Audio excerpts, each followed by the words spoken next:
সকল প্রশংসার মালিককে, সকল ক্ষমতার উৎসকে। কেউ যেটা পারে না পারে কে, কেউ যেটা দেখে না দেখে কে, কেউ যেটা দেয় না দেয় কে। সে আল্লাহ রাব্বুল ইজ্জাতুল জালালের দরবারে আমরা শুকর গুজার হচ্ছি। আমরা সবাই আওয়াজ করে পড়ে নিচ্ছি কালিমাতুশ শুকর, আলহামদুলিল্লাহ। গলা ছেড়ে দিয়ে আওয়াজ করে, প্রিয় লালমনিরহাটের ভাইয়ের আওয়াজ করে সবাই পড়ুন, রব্বানা লাকাল হামদ হামদান কাসীরান তাইয়্যিবান মুবারাকান ফীহি ইয়া রাব্বি লাকাল হামদু কামা ইয়ানবাগি লিজালালি ওয়াজহিকা ওয়া আযীমি সুলতানিকা। লাকাল হামদু বিল ঈমান, লাকাল হামদু বিল ইসলাম, লাকাল হামদু বিল কুরআন। আমরা আল্লাহ রাব্বুল ইজ্জাতুল জালালের দরবারে শুকরিয়া জ্ঞাপনের পাশাপাশি আজকের এই প্রোগ্রামের ইন্তেজামিয়া কমিটি, ইসলামিক সোসাইটি লালমনিরহাটকে অন্তরের অন্তঃস্থল থেকে ধন্যবাদ জানাতে চাই, শুভেচ্ছা জানাতে চাই। যারা দীর্ঘদিন টানা পরিশ্রম শেষে আজকে লালমনিরহাট জেলায়, যেটা আমার বেসিকলি রংপুর বিভাগের প্রোগ্রাম ছিল, এই ঐতিহাসিক প্রোগ্রামের আয়োজন তারা করেছে, আলহামদুলিল্লাহ। আজকের প্রোগ্রামে সম্মানিত সভাপতি, প্রধান অতিথি, বিশেষ অতিথি, মঞ্চে উপবিষ্ট আপনাদের অত্র এলাকার মা ও মাটির সন্তানেরা, নেতৃবৃন্দ, কমিউনিটি লিডার্স, লালমনিরহাট জেলার সম্মানিত ব্যবসায়ী ভাইয়েরা, চাকরিজীবী ভাইয়েরা, ছাত্র ভাইয়েরা, ভলান্টিয়ার্স ভাইয়েরা এবং লালমনিরহাট জেলা স্টেডিয়ামে অবস্থানরত আমার মা এবং বোনেরা, আমি আপনাদের সবাইকে অন্তরের অন্তঃস্থল থেকে শুভেচ্ছা জানাতে চাই, ধন্যবাদ জানাতে চাই যে আপনারা এত চমৎকার একটি প্রোগ্রামের আয়োজন করেছেন। প্রিয় ভাইয়েরা, আপনারা জানেন যে আমি প্রতি বিভাগে একবার করে সফর করছি। তো সেই সুবাদে রংপুর বিভাগের প্রোগ্রামটা আমি লালমনিরহাটে দিয়েছি এবং আমি আশ্বস্ত হয়েছিলাম যে লালমনিরহাটের প্রোগ্রাম খুবই গুছালো হবে, সুষ্ঠু হবে, শান্ত হবে। সেটার নমুনা আলামত আমি দেখতে পাচ্ছি, আলহামদুলিল্লাহ। সবাই খুবই সুশৃঙ্খল, লক্ষ লক্ষ তাওহীদি জনতা, পেছনে অনেকে জায়গা পায় নাই কিন্তু কোনো আওয়াজ নাই, সবাই দাঁড়িয়ে আছে। এলইডি স্ক্রিন আছে, আপনারা স্ক্রিনে দেখতে পাচ্ছেন, আলহামদুলিল্লাহ। আমি সবাইকে দেখতে পাচ্ছি, মাশাআল্লাহ মাশাআল্লাহ। শান্ত হয়ে আপনারা বসুন, অল্প কিছু সময় কথা বলার সুযোগ আমি পাবো। যেহেতু আমি হেলিকপ্টারে করে এসেছি, হেলিকপ্টারগুলোর আবার একটা পলিসি আছে, সানসেটের আগে, সূর্য ডোবার আগে তাদেরকে এয়ারপোর্টে আবার ল্যান্ড করতে হয়। তো এখানে 3:30টার মধ্যে আমাকে উঠে যেতে হবে। আমি যদি বারবার আপনাদেরকে থামাতে থাকি, শান্ত হতে বলি এবং এগুলোতেই যদি আমরা সময় নষ্ট করে ফেলি, তাহলে এই যে বিশাল মহাসমাবেশ, বিশাল আয়োজন, যেখানে 2-4টা আমি বার্তা দিতে চাই, এগুলো ব্যাহত হবে। লালমনিরহাটের ছেলেরা খুব ভদ্র, শান্তশিষ্ট। আসার পর থেকে আমাকে রিসিভ করা থেকে শুরু করে, স্টেজে আনা থেকে শুরু করে, এবং আলহামদুলিল্লাহ তরুণ জেনজি শ্রোতাদেরকে আমি দেখতে পাচ্ছি, তারা খুবই কোঅপারেটিভ। সহযোগিতা করার, কোঅপারেট করার, অ্যাসিস্ট করার মানসিকতা আমার ভাইদের আছে, আলহামদুলিল্লাহ আলহামদুলিল্লাহ। আমি চাইব আমরা একটু নীরব, নিস্তব্ধ পরিবেশ তৈরি করার একটু চেষ্টা করব। প্রচণ্ড রোদ, আপনাদের যেমন কষ্ট হচ্ছে আমারও কষ্ট হচ্ছে। ওনারা বলেছিল স্টেজকে সরাবে, উপরে পর্দা দিবে। আমি বললাম দরকার নাই, যেই পরিস্থিতিতে আছি আমরা বসি, শান্ত হইতে হবে। এখানে আমি শান্ত হইতে বলবো, ভলান্টিয়ার্সরা মাইক নিয়ে শান্ত হইতে বলবে, আমাদের সম্মানিত উপস্থাপক উনি শান্ত হইতে বলবে। এগুলোর অপেক্ষায় না থেকে নিজ দায়িত্বে আমরা সবাই শান্ত থাকি, যাতে লালমনিরহাটের এই প্রোগ্রাম একটা ইতিহাস হয়ে থাকে বাংলাদেশে, ঠিক কিনা বলেন? যখন আমি সময় দিব, শাউট করতে বলবো, নয়েজ করতে বলবো, তখন নয়েজ করতে হবে আওয়াজ করে। আর যখন কথা বলবো তখন একেবারে চুপ থাকতে হবে, একেবারে চুপ। মাশাআল্লাহ, হ্যাঁ ঠিক আছে, একেবারে চুপচাপ থাকতে হবে। ধুলা উড়ানো যাবে না, সামনে আগানো যাবে না। নিজের সুবিধা, নিরাপত্তা বুঝতে হবে। এটা কোনো রাজনৈতিক সমাবেশ না, এখানে লাফালাফি, চিৎকার চেঁচামেচি, হাত দেখানোর দরকার নেই। হাত দেখানোর পর্ব শেষ। এখানেও ঠান্ডা হয়ে গেছে, মাশাআল্লাহ। হ্যাঁ, মাশাআল্লাহ।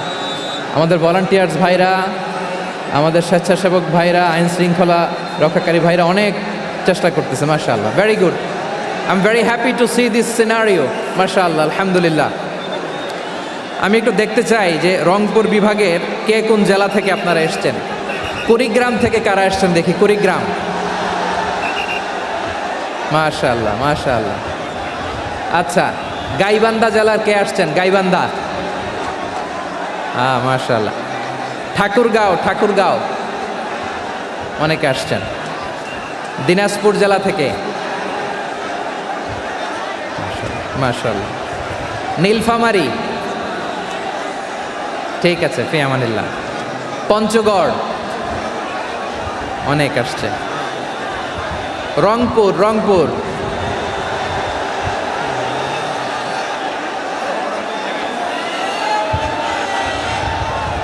মাশাআল্লাহ, মাশাআল্লাহ,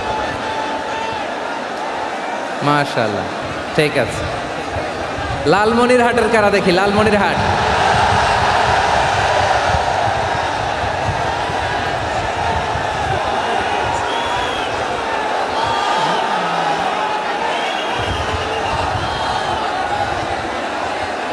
মাশাআল্লাহ, মাশাআল্লাহ, মাশাআল্লাহ।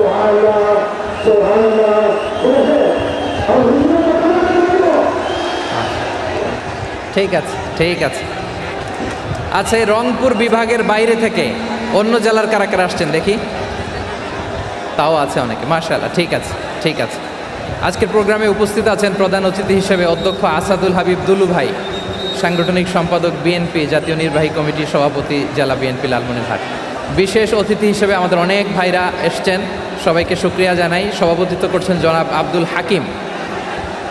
আইন শৃঙ্খলা বাহিনী, প্রশাসন, ভলান্টিয়ার্স, শুনেছি আমি প্রায় 5,000 ভলান্টিয়ার্স আপনারা নিয়োগ দিয়েছেন, আলহামদুলিল্লাহ, আলহামদুলিল্লাহ। অনেক গোছালো প্রোগ্রাম। আমার প্রাণ ঢালা ভালোবাসা জানবেন, আমার হৃদয়ের গহীন থেকে ভালোবাসা নেবেন, শুভেচ্ছা জানবেন সবাই, ঠিক আছে, ঠিক আছে। প্রিয় ভাইরা, আমরা আর কাল বিলম্ব না করে মূল আলোচনায় চলে যেতে চাই। আজকে যে টপিকের উপর আমি কথা বলবো, টপিকটা হচ্ছে peaceful coexistence and communal harmony, শান্তিপূর্ণ সহাবস্থান এবং সাম্প্রদায়িক সম্প্রীতি। আমাদের বাংলাদেশে সাম্প্রদায়িক সম্প্রীতি আছে না নাই? আবহমান কাল থেকে আমরা মুসলিম, হিন্দু, বৌদ্ধ, খ্রিস্টান, পাহাড়ি, নৃগোষ্ঠী মিলেমিশে একাকার, আমরা সবাই মিলে বাংলাদেশ। আওয়াজ করে বলেন ঠিক কিনা? আমাদের পারস্পরিক সম্প্রীতি, ভালোবাসা, সৌহার্দ্যপূর্ণ আচরণ, বোঝাপড়া, এটা বেশ মজবুত, বেশ মজবুত। তবে মাঝে মাঝে আমাদের এই সম্প্রীতির ভেতরে অনেকে ফাটল ধরাতে চায়। আমরা যে সুখে আছি, শান্তিতে আছি, এটা অনেকের ভালো লাগে না, ঠিক কিনা বলেন? আমাদের মধ্যে সাম্প্রদায়িক সম্প্রীতি, সৌহার্দ্যপূর্ণ আচরণ, ভালোবাসা, এটা আবহমান কাল ধরে আছে। তার প্রমাণ, আমরা তাফসিরুল মাহফিলের আয়োজন করলে আমাদের হিন্দু ভাইরা ডিস্টার্ব করে না, ঠিক কিনা? এবং আমি যদি বলি হাত তোলেন, হিন্দু ধর্মের কারা কারা এসেছেন, কত শত কত হাজার যে হাত উঠবে, আপনি অবাক হয়ে যাবেন। আমি চাচ্ছি না হাত উঠাতে। খুলনাতে সর্বশেষ যে আমি প্রোগ্রাম করে গেলাম, সেখানে কয়েকশো হিন্দু ভাই আসছে আমাদের আলোচনা শুনতে, আলহামদুলিল্লাহ। অনেক বৌদ্ধরা আসে, অনেক খ্রিস্টানরা আসে। এবার সফরেও অনেক হিন্দু ভাইরা আমার সাথে দেখা করেছে, তারা বলেছে হুজুর আমরা আপনার আলোচনা শুনি, আলহামদুলিল্লাহ বলেন। So it's our responsibility to present our religion to our non-Muslim brothers and sisters. আমাদের অমুসলিম ভাই বোনদের কাছে ইসলামের সৌন্দর্য তুলে ধরা, এটা আমাদের দায়িত্ব। We all are the ambassador of Islam. আমরা প্রত্যেকে দায়িত্বশীল, আমরা প্রত্যেকে এক একজন ইসলামের অ্যাম্বাসেডর, আলহামদুলিল্লাহ বলেন। এজন্য এমনভাবে দ্য বিউটি অফ ইসলাম, ইসলামের সৌন্দর্য আমাদেরকে ফুটিয়ে তুলতে হবে, যাতে করে নন মুসলিমরা শাহাদা পড়ে, কালিমা পড়ে মুসলমান হয়ে যায়। অনেক নন মুসলিম ভাই বোন আমাদের হাতে শাহাদা পড়ে, কালিমা পড়ে মুসলমান হয়েছে, অনেক। সো আমরা যেন ইসলামের বিউটিটাকে তুলে ধরতে পারি এবং এই যে সম্প্রীতি এটাকে যেন আমরা অটুট রাখতে পারি। আদতে আদতে বাংলাদেশের ইতিহাস বলে আমাদের দেশে কোনো দাঙ্গা নাই, আছে? লালমনিরহাটের ভাইয়ের আওয়াজ করে বলেন, আমাদের দেশে হিন্দু মুসলিম দাঙ্গা আছে? আমরা ভাই ভাই, আওয়াজ করে বলুন তো আমরা কি ভাই ভাই। কিন্তু কিছু দুষ্ট লোক আছে, তারা আমাদের সম্পর্কের মধ্যে ফাটল ধরাতে চায়, ঠিক কিনা বলেন? মাঝে মাঝে ঝগড়া লাগাতে চায়। দেখবেন পত্রপত্রিকায় দেখা যায় বিভিন্ন ধর্মীয় উপাসনালয়গুলোতে হামলা চালানো হয়, এগুলো রাজনৈতিক উদ্দেশ্য প্রণোদিত, এগুলোর সাথে ইসলামের কোনো সম্পর্ক নাই।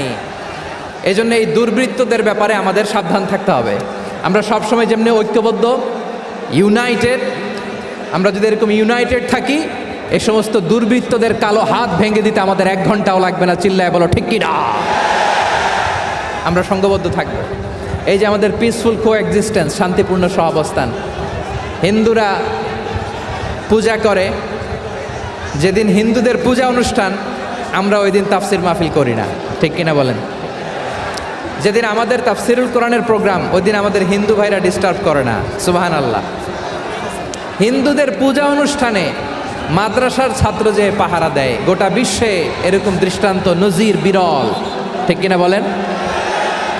আইন শৃঙ্খলা বাহিনীর পাশাপাশি মাদ্রাসার ছাত্ররা যে সেখানে পাহারা দেয়, গোটা পৃথিবীতে এই দৃষ্টান্ত আপনি পাবেন। মাদ্রাসার ছাত্ররা, তারা তো কোরআনের ধারক, তারা হাদিসের ধারক, তারা কেন মন্দির পাহারা দিবে?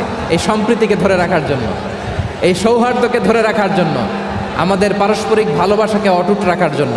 আওয়াজ করে বলতে হবে ঠিক কিনা? এখন বলেন, আমাদের এই ভালোবাসা অটুট থাক, আমরা চাই কি চাই না? আমরা হিন্দু মুসলিম মিলেমিশে শান্তিপূর্ণ সহাবস্থান, সাম্প্রদায়িক সম্প্রীতি। লালমনিরহাটের ভাইয়ের আওয়াজ করে বলুন, এই সাম্প্রদায়িক সম্প্রীতি আমরা চাই কি চাই না? আল্লাহ এই দেশকে তুমি বরকতময় করো, বাংলাদেশকে তুমি শান্তিময় করো। আওয়াজ করে সবাই বলেন আমিন। এই জায়গাটাতে সামান্য একটু আওয়াজ হচ্ছিল, এটাও থেমে গেছে। আলহামদুলিল্লাহ, আলহামদুলিল্লাহ। এখন একেবারে everything is in my control. মাশাআল্লাহ। ঠিক আছে, আমি মূল আলোচনায় যাই। প্রিয় ভাইরা, আমি বলেছিলাম আমার আলোচনার বিষয় হচ্ছে শান্তিপূর্ণ সহাবস্থান, সাম্প্রদায়িক সম্প্রীতি। আমরা দেখব ইসলাম আমাদেরকে কি কি দিক নির্দেশনা দেয়। শান্ত হইতে হবে। খরগোশের কানের মতো কান দুটো আমার দিকে করে রাখেন। আমি এখনো উঠে যাব, হাত মারায় লাভ নাই, আমি উঠে যাব। তাকায় থাকো আর কান খাড়া, আওয়াজ হবে না। হ্যাঁ, মাশাআল্লাহ, মাশাআল্লাহ, ঠিক আছে। আমরা দেখব যে রাসূল সাল্লাল্লাহু আলাইহি ওয়াসাল্লাম এই পিসফুল কোএক্সিস্টেন্সের জন্য আমাদের কি শিখিয়েছেন, কি কি গাইডলাইন দিয়েছেন। আমরা 1, 2, 3, 4 করে এগুলো আপনাদের সাথে শেয়ার করব। আমি আপনাদের খেদমতে সূরাতুল আনআমের 108 নম্বর আয়াত তেলাওয়াত করেছি।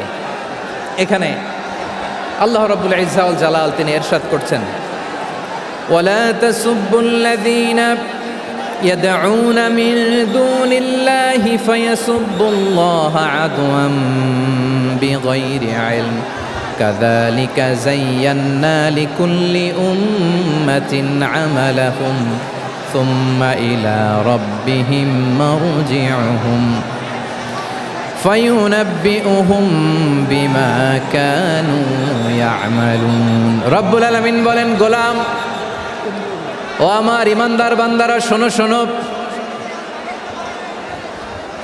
ও আমার বিশ্বাসী বান্দারা, শোনো শোনো। লা তাসুব্বুল্লাযীনা ইয়াদউনা মিন দুনিল্লাহ ফায়াসুব্বুল্লাহা আদওয়াম বিগাইরি ইলম। ও আমার বিশ্বাসী বান্দারা, যারা আল্লাহকে ব্যতি রেখে, আল্লাহকে বাদ দিয়ে অন্য উপাস্যকে ডাকে, দেবীর পূজা করে, দেবতাদের পূজা করে, তোমরা খবরদার তাদের গালি দিও না। আওয়াজ করে বলেন, কি দিও না? আল্লাহ বলেন, ও বিশ্বাসীরা শোনো, যারা আল্লাহকে বেছে রেখে দেব দেবীর পূজা করে, অন্য উপাস্যের পূজা করে, তাদেরকে ডাকে, ওই দেবতাদেরকে তোমরা গালি দিও না। যদি ওই দেবতাদেরকে গালি দাও, তাহলে ভুলবশত, শত্রুতাবশত তারা তোমাদের রব আল্লাহকে গালি দেবে, ঠিক কিনা? তোমরা যদি তাদের দেবতাদের গালি দাও, ওরা রেগে তোমার আল্লাহরে গালি দিবে, তাহলে আল্লাহরে গালি খাওয়ানোর কারণ হয়ে গেলাম আমি, ঠিক কিনা বলেন?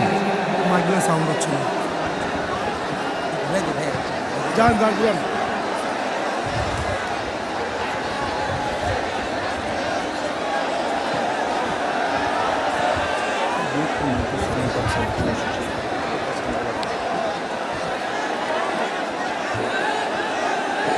সম্মানিত ভাইয়েরা, এত বিশাল প্রোগ্রাম, মাইকের একটা সেট আপ থাকে, তারগুলো অনেক সময় নড়ে যায়, ধাক্কা ধাক্কিতে ডিসপ্লেস হয়, একটু ঝামেলা হবে।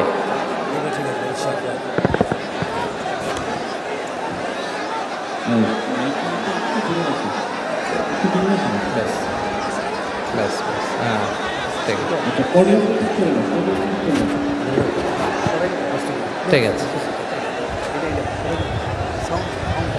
একটু একটু সমস্যা হবে মাঝে মাঝে, আপনারা শান্ত থাকলে, শান্ত থাকতে হবে। এইভাবে সাউন্ড নাই, এই নাই, এই বলতে বলতে আমার সময়ও নাই, উঠে যেতে হবে, এগুলো বোকামি। এই বিভাগীয় প্রোগ্রামগুলোতে যাই, চিৎকার চেঁচামেচি করে তোমরা আসো, সময় শেষ আমাকে উঠে যেতে হয়, আমরা তো বঞ্চিত হলাম। গুরুত্বপূর্ণ অনেক কথা শোনাবো তোমাদের, অনেক। প্রিয় ভাইরা, আপনারা শান্ত হয়ে বসুন, শান্ত হয়ে। রব্বুল আলামিন বলেন, খবরদার বিশ্বাসীরা, আল্লাহ ছাড়া যারা অন্যান্য উপাস্যদেরকে ডাকে, দেবতাদেরকে ডাকে, তাদেরকে তোমরা গালি দিও না। ওই সমস্ত দেবতাদেরকে যদি তোমরা গালি দাও, তাহলে তারা আল্লাহকে গালি দিবে, ঠিক কিনা বলেন? আমরা দেবতাদের গালি দিলে ওরা আল্লাহকে গালি দিবে।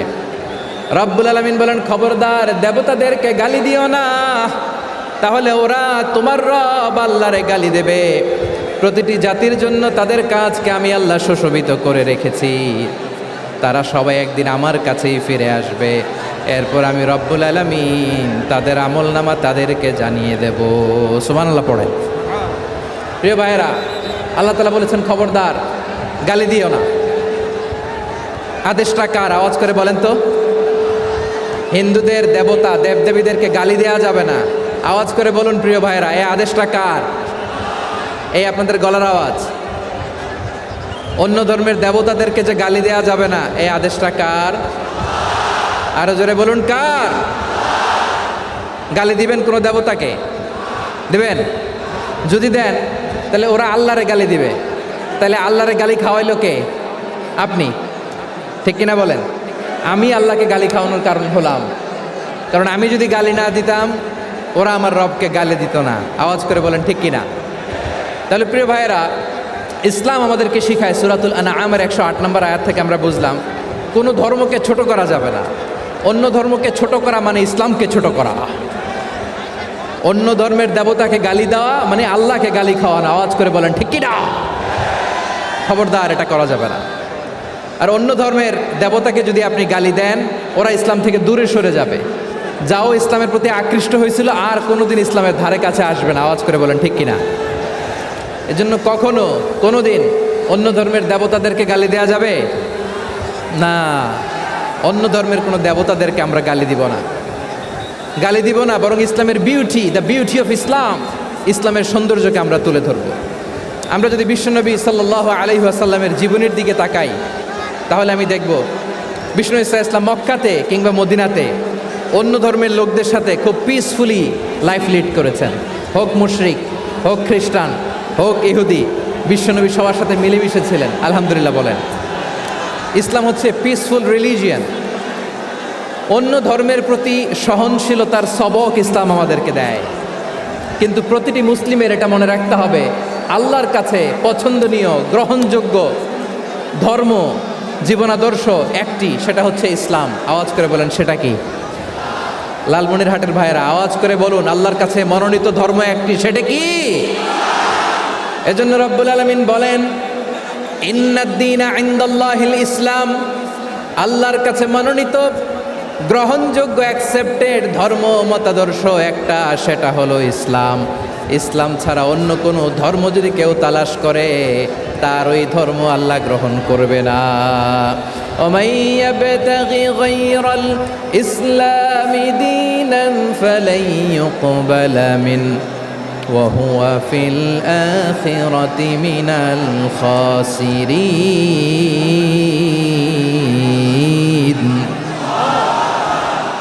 Whoever seek anything except Islam, that won't be accepted from him, and he will be loser in the day of judgment. কিয়ামতের দিন ইসলাম ছাড়া কেউ যদি অন্য কোনো ধর্ম তালাশ করেছে দুনিয়াতে, তার এই মতাদর্শ গ্রহণ করা হবে না, and he will be loser.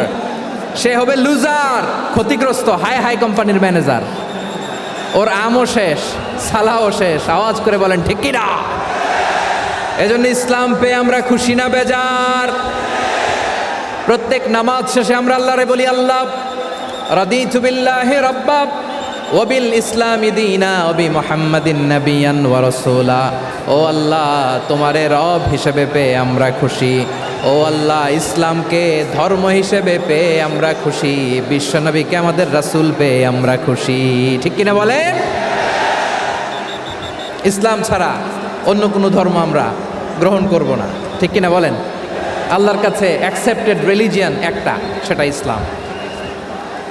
তো বিশ্বনবী সাল্লাল্লাহু আলাইহি ওয়াসাল্লাম মক্কাতে কিংবা মদিনাতে খুব পিসফুলি এক্সিস্ট করেছেন, যে কোনো ধর্মের সাথে মিলেমিশে চলেছেন। তার প্রমাণ আমরা যদি রাসূল সাল্লাল্লাহু আলাইহি ওয়াসাল্লামের বায়োগ্রাফির দিকে তাকাই, তাহলে দেখব তিনি মুশরিকদের সাথে পিস ট্রিটি করেছেন, শান্তি চুক্তি, পিস ট্রিটি, পিস এগ্রিমেন্ট। আপনারা হুদাইবিয়ার সন্ধির নাম শুনেছেন? আমার লালমনিরহাটের কলিজার টুকরা ভাইয়েরা, হুদাইবিয়ার সন্ধির নাম আপনারা শোনেন নাই? ষষ্ঠ হিজরিতে বিষ্ণু ঈসা ইসলাম মুশরিকদের সাথে এই ট্রিটি করেছেন, চুক্তি। কাদের সাথে? মুশরিকদের সাথে।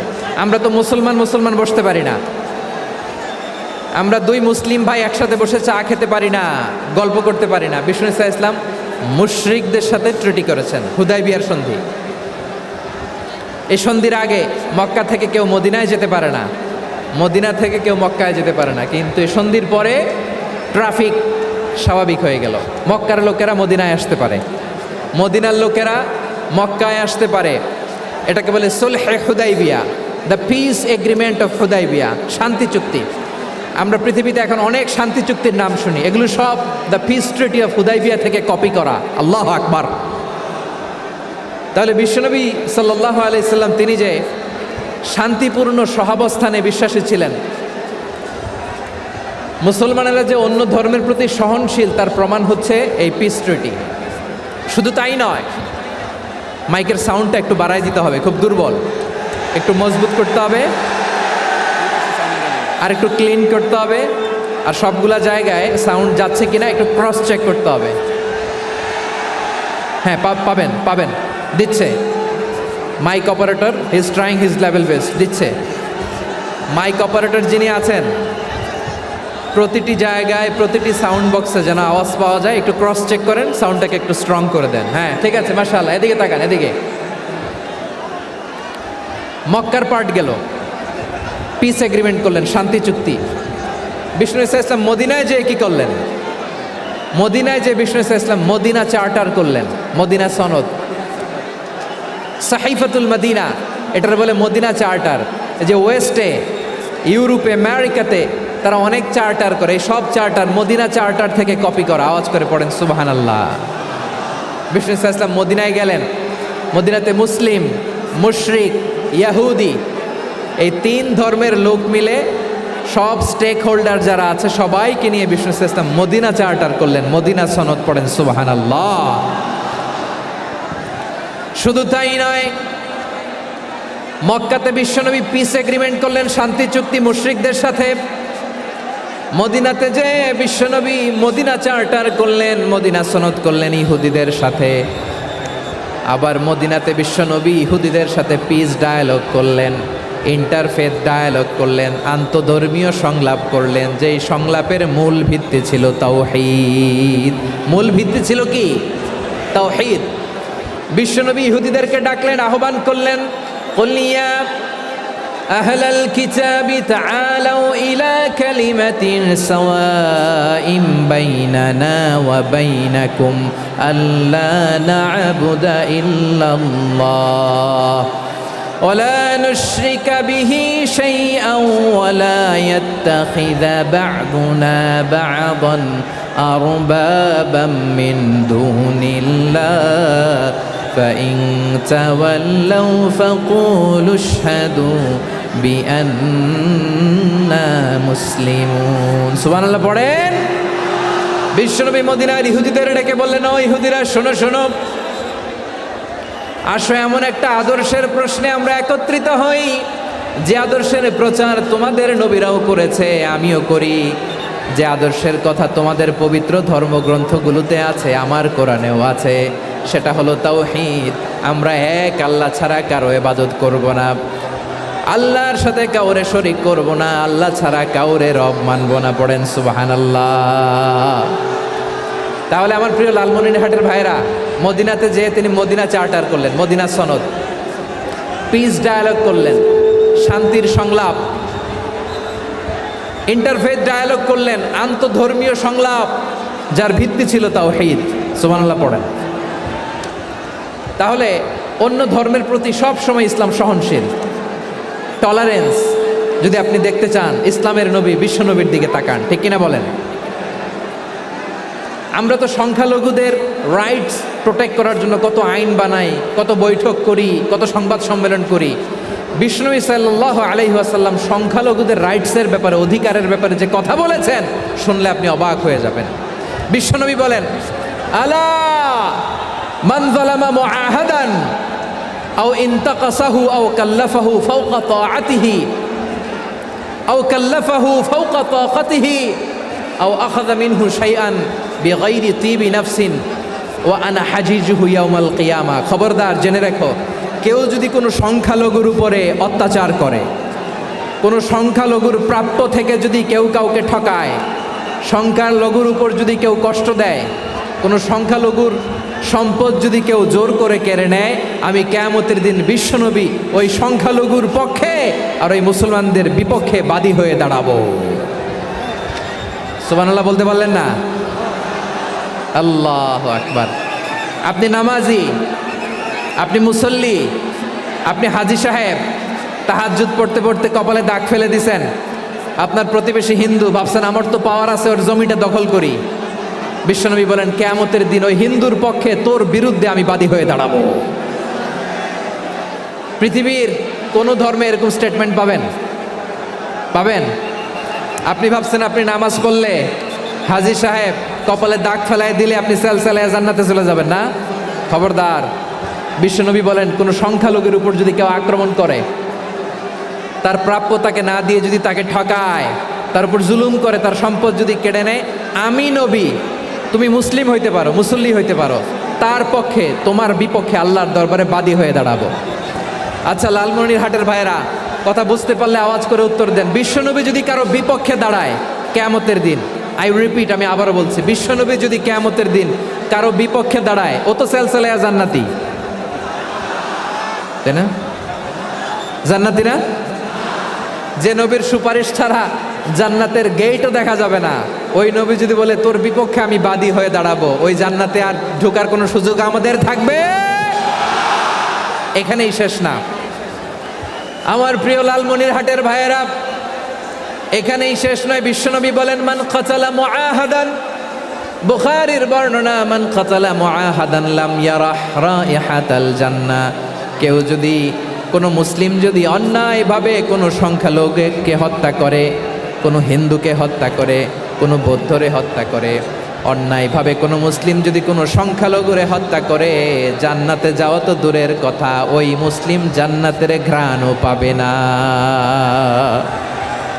সেই বুখারীর বর্ণনা মান খাতালা মুআহাদান লাম ইয়ারাহ রাইহাতাল জান্নাহ ওয়া ইন্না রিহাহা লা ইউজাদু মিন মাসিরাতি 40 আমা যে জান্নাতের ঘ্রাণ 40 বছর দূরের রাস্তা থেকেই পাওয়া যায় সুবহানাল্লাহ পড়েন প্রিয় ভাইরা এখান থেকে জান্নাতে পৌঁছতে লাগবে 40 বছর এত দূর কত বছর সবাই বলেন কত বছর এখান থেকে জান্নাতে পৌঁছতে লাগবে 40 বছর এত দূরে থাকতেই জান্নাতের ঘ্রাণ আপনার নাকে এসে ধাক্কা মারবে বিশ্বনবী বলেন যে ব্যক্তি কোনো সংখ্যালঘুকে হত্যা করে জান্নাতের ঘ্রাণ তো পাবেই, জান্নাতে তো ঢুকতে পারবেই না, জান্নাতের ঘ্রাণও তার নাকে লাগবে না। পড়েন না আউযুবিল্লাহ। তাহলে সংখ্যালঘুদের ব্যাপারে ইসলামে অধিকার দেয়া আছে না নাই? লালমনিরহাটের ভাইয়ের আওয়াজ করে বলেন, আমার সংখ্যালঘু হিন্দু ভাইদের রাইটস, অধিকার আমাদের ইসলামে প্রোটেক্টেড আছে না নাই? এখানেই শেষ না। বিষ্ণু ইসলাম আপনার অমুসলিম প্রতিবেশীর সাথে ভালো আচরণ করতে বলেছে। আমাদের হয় না এটা মুসলিম পাড়া, ওটা বৌদ্ধ পাড়া, হয় না? অনেক সময় হয় না এটা আমাদের মুসলিম পাড়া, ওইটা হিন্দু পাড়া, এরকম আছে না নাই? লালমনিরহাটে নাই না? আছে? হিন্দু যদি আপনার প্রতিবেশী হয় কি করবেন? ওর কষ্ট দিবেন নাকি?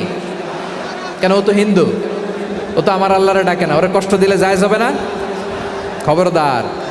বিষ্ণু ইসলাম বলেন, মান কানা ইউমিনু বিল্লাহ ওয়াল ইয়াউমিল আখির ফালিউকরিম জারাহ, যে আল্লাহ বিশ্বাস করে আর আখিরাতে বিশ্বাস করে সেজন্য প্রতিবেশীর সাথে ভালো আচরণ করে। সুবহানাল্লাহ। কলিজা জুড়ায় যায় না আমার নবীর কথাগুলো শুনলে? যে আল্লাহ বিশ্বাস করে, যে আখিরাতে বিশ্বাস করে সেজন্য প্রতিবেশীর সাথে ভালো আচরণ করে। এখানে বলছে মুসলিম প্রতিবেশী বলছে, নামাজি প্রতিবেশী বলছে, আল্লাহওয়ালা প্রতিবেশী বলছে না। প্রতিবেশী আস্তিক হোক নাস্তিক হোক, প্রতিবেশী মুমিন হোক মুশরিক হোক, প্রতিবেশী হইলেই তার সাথে ভালো আচরণের দরকার আছে না নাই? আমার প্রিয় লালমনিরহাটের ভাইয়েরা, বিষ্ণু ইসলাম ওনার ইহুদি প্রতিবেশীদের দেখাশোনা করতেন। আওয়াজ না শোনা যাক, আমারও তো দেখা যায়, আমারও তো দেখা যায়। তাকায় থাকেন, তাকায় থাকলে সওয়াব হবে। কোরআনের কথা যেখান থেকে হয় এদিকে তাকায় থাকলেই বরকত। তাকায় থাকেন। জি জি, মাইক, আমি তার মাইক ঠিক করতে আসি না এদিকে, এই মাইক ঠিক করব, ওই মাইক ঠিক করব, ওদিকে পাইলট বলবে হুজুর চলে আসেন। জি বসুন, বসুন, মাশাআল্লাহ। হ্যাঁ, খুব শান্ত, ঠিক আছে। পুলিশ ভাইরা না খেয়ে দিনরাত আপনারা যাতে সুশৃঙ্খল একটা প্রোগ্রাম উপহার পান এটাই চেষ্টা করতেছে, আপনাদেরকে কষ্ট দিতে আসে নাই। একটু একটু সহযোগিতা করেন। জি মাশাআল্লাহ। হ্যাঁ ঠিক আছে। আমার প্রিয় ভাইরা, প্রতিবেশী আস্তিক হোক নাস্তিক হোক, মুসলিম হোক হিন্দু হোক, তার সাথে ভালো আচরণ করতে হবে। বিষ্ণু ইসলাম ওনার ইহুদি প্রতিবেশীর বাসায় যেতেন। কোন প্রতিবেশী? ইহুদি। আওয়াজ করে বলেন, কোন প্রতিবেশী? ইহুদি। এক ইহুদি কিশোর বিষ্ণু ইসলামের খেদমত করতে, ইহুদি ছেলে আমার নবীর খেদমত করতো, তারা ছিল নবীর প্রতিবেশী। তো অনেক দিন হয় ইহুদি ছেলেটা আসে না। বিষ্ণুনবী খোঁজ দিলেন, ঘটনা কি? একটা ইহুদি ছেলে না আমার খেদমতে আসতো, ছেলেটা কই? খোঁজ নিয়ে জানলেন ছেলেটা অসুস্থ। বিষ্ণু ইসলাম ওই ইহুদির বাড়িতে চলে গেলেন ওই ছেলেটাকে দেখা করার জন্য, ভিজিট করার জন্য। সুবহানাল্লাহ পড়বেন না? গেলেন, যে দেখে ইহুদি ছেলেটা মুমূর্ষ, জান জান যায় যায় ভাব, বিছানায় পড়ে আছে, তার বাবা দাঁড়ানো। বিশ্বনবী তার মাথার পাশে বসলেন, মাথায় হাত বুলিয়ে দিলেন, আর ছেলেটাকে বললেন আসলিম, হে ইহুদি ছেলে আসলিম, ইসলাম ধর্ম গ্রহণ করো। তো ছোট্ট ছেলে ভাবে আমরা ইহুদি, এখন ইসলাম ধর্ম গ্রহণ করলে আব্বা যদি বকা দেয়, ফানাযারা ইলা ওয়াজহি আবি, ছেলেটা তার বাবার চেহারার দিকে তাকালো, দেখি আব্বা কি কয়। আব্বা যদি বলে তাইলে ইসলাম ধর্ম গ্রহণ করবে। ইহুদি ছেলেটা তার বাবার দিকে যখন তাকালো, ওর বাবা বলে আতি আবুল কাসিম, আবুল কাসিম যা বলে তাই করো। আবুল কাসিম হচ্ছে বিষ্ণু ইসলামের একটা কুনিয়াত, উপনাম। আমার রাসূলের বড় ছেলের নাম ছিল কাসেম। যেমন দেখবেন আমাদের এলাকায় কারো ছেলের বড় ছেলের নাম যদি হয় আব্দুল্লাহ, এরা আব্দুল্লাহর বাপ বলে ডাকে। কারো বড় মেয়ের নাম যদি হয় ফাতেমা, এরা কি ডাকে? ফাতেমার বাপ বলে না? তো বিষ্ণু ইসলামের বড় ছেলের নাম ছিল কাসেম। ইহুদি বাবা বলল আতি আবুল কাসেম, আবুল কাসেম যা বলে তাই শোনো, মানে মোহাম্মদ যা বলে তাই শোনো। এই কথা শুনে ছেলে সাহস পাইছে, ছেলে আবার পড়তে আরম্ভ করলো আশহাদু আল্লাহ ইলাহা ইল্লাল্লাহ ওয়া আশহাদু আন্না মুহাম্মাদার রাসূলুল্লাহ। পড়েন আল্লাহু আকবার। বিশ্বনবীর আহ্বান শুনে ওই আহ্বানে সাড়া দিয়ে ইহুদি ছেলে শাহাদা পড়ে মুসলমান হয়ে গেল। তার হৃদয়টারে ইমানের নূর দিয়ে আলোকিত করে দিল কে? প্রিয় ভাইরা, এবার রাসূল সাল্লাল্লাহু আলাইহি ওয়াসাল্লাম বের হয়ে আসলেন ঘর থেকে, আর বললেন আলহামদুলিল্লাহিল্লাযী আনকাযাহু মিনান নার। প্রশংসা সে আল্লাহর, যে আল্লাহ জাহান্নামে চলে যাচ্ছিল প্রায়, এমন একটা লোককে মুহূর্তের মধ্যে কালেমায়ে শাহাদাতের বদৌলতে জান্নাতি বানায় দিলেন। আওয়াজ করে পড়েন সুবহানাল্লাহ। এই হাদিস থেকে আমরা কি শিখলাম? What is the moral of the story? এক নম্বর স্টোরি হলো, প্রতিবেশী ইহুদি হোক হিন্দু হোক, যাবেন, সুসম্পর্ক রাখবেন, উপহার দিবেন, বিপদে পাশে দাঁড়াবেন। তাইলেই তো আপনাদের প্রতি, মুসলমানদের প্রতি তারা আকৃষ্ট হবে, ঠিক কিনা বলেন? আপনি যদি হিন্দুদের সাথে বৌদ্ধদের সাথে নাই মিশেন, নাস্তিকের কাছে নাই যান, তো ইসলামের সৌন্দর্যটা ওরা বুঝবে কেমনে? আমার অনেক হিন্দু পরিচিত ভাই আছে, ওরা আমাদের ইফতারির প্রোগ্রামে এসে একসাথে ইফতারি করে। অনেক মদখোর আমার সাথে বসে একসাথে ডিনার করে, হাফ প্যান্ট পরা, গলায় স্বর্ণের চেইন, হাতে স্বর্ণের ব্রেসলেট, আইসা আমার সাথে ডিনার করছে, আছে এরকম। গাঁজাখোর, আমি বলি আসো, welcome welcome to my dinner, আসো বসো। বসলেই তো আমি ওর ডিএনএ, চিন্তার ডিএনএ চেঞ্জ করে দেওয়ার সুযোগ পাবো। চিল্লায় বলো ঠিক কিনা? আসতে হবে আমার কাছে। Hour door is open, the door of Islam is open 24/7। সবসময় আমাদের ইসলামের দরজা আমার অমুসলিম ভাইদের জন্য খোলা আছে না নাই? এ হাদিস থেকে দুইটা শিক্ষা। এক নম্বর শিক্ষা, প্রতিবেশী মুসলিম হোক অমুসলিম হোক, যান, অসুস্থ হইলে একটু আপেল নিয়ে যান, আঙ্গুর নিয়ে যান, কমলা নিয়ে যান, তাদের সাথে ভালো আচরণ করেন। ইসলামের বিউটি দেখে, সৌন্দর্য দেখে অবাক হবে, নসিব ভালো হলে কোনোদিন কালিমা পড়ে মুসলমান হয়ে যাবে, ঠিক কিনা বলেন? তাহলে অমুসলিমের সাথে ভালো সম্পর্ক। বিশ্বনবী ইহুদির বাড়িতে গেলেন, ইহুদির বাড়ি, আর আমার মুসলমান ভাই আমার কাফের বলে, এরকম আছে না নাই? মুসলিমরা দেখতে পারে না, সহ্য করতে পারে। বিশ্বনবী সাল্লাল্লাহু আলাইহি ওয়াসাল্লাম ইহুদির বাড়িতে গেলেন, এটা একটা শিক্ষা। আরেকটা শিক্ষা হলো, ভাইয়েরা ধাক্কা মেরে এসে সামনে এসে কি লাভ? প্রোগ্রাম তো শেষ হচ্ছে, এখনই শেষ হচ্ছে। তো এই যে আমাদের বকশি ভাই ওয়াদা নিল, হাত তোলালো, মিম বলে এত কথা বলল, তো আমি জেলায় জেলায় যে খালি হাত নাড়াই তোমাদের জন্য নাকি? হ্যাঁ, হাত নাড়াই শুধু। এই ধাক্কাইতে ধাক্কাইতে এদিকে এসে হাত নাড়াইতেছে, হয়েছে তো, দেখলাম তো, ঠিক আছে, মাশাআল্লাহ, অনেক সুশৃঙ্খল, অন্যান্য যে কোনো জেলার জন্য সুশৃঙ্খল। আমার দিকে তাকাও, আমার দিকে তাকাও, ঠিক আছে। এই যে দাঁড়িয়ে আছে, একটা ছেলে নড়ে না, দেখছেন? মাশাআল্লাহ মাশাআল্লাহ মাশাআল্লাহ। হ্যাঁ, এইভাবেই। আর কয়েকটা মজাদার কথা আছে, শোনো। এই হাদিস থেকে আমাদের শিক্ষা হলো, আমার প্রতিবেশী যেই ধর্মের হোক আমি সম্পর্ক রাখবো। অসুস্থ হলে যাব, কি বলেন ভাইরা? যাবেন না? যাবেন না আপনারা?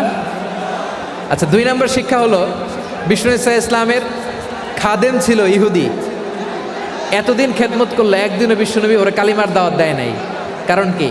বিশ্বনবী একটা ভালো সময়ের অপেক্ষা করতেছিলেন, প্রপার টাইমিং।